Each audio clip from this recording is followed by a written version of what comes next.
In a city struggling with opioid addiction, Pastor Jamie Casey is a spiritual first responder. Casey and other clergy members ride the streets of New Bedford, Massachusetts with officers and drug counselors. They seek out people with addictions who are ready for help. On a recent evening, Casey's team visits homes where there are overdoses, and they scout the city. On a street stop, Casey convinces 29-year-old James Sessine to get into treatment. I'm an IV drug user. I shoot heroin daily, and it's becoming to the point where it's just enough is enough. Success can be elusive. People aren't home or aren't answering. For Casey, it's personal. He's in recovery. You know I'm not going to stop bothering you because I love you. He speaks from experience to people struggling with drugs or alcohol. For 20 years, I fought and fought and fought against myself. Because you're your biggest enemy, you know that, right?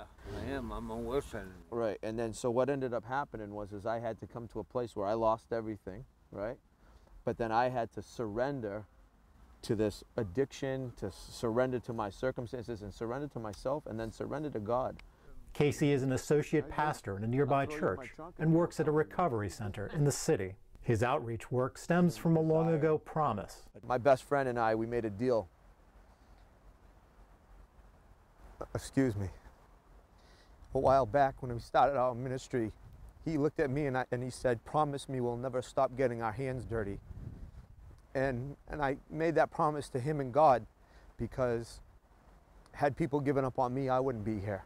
Clergy members say they can sometimes relate to struggling people in a way that police or counselors cannot. So you got to be able to reach people where they are and let them know they're loved and cared for, and try to build that relationship so that when they're ready, they're able to come in. After more than 1,000 visits, only a small percentage of people will go into treatment, but it represents some progress in the face of a massive problem.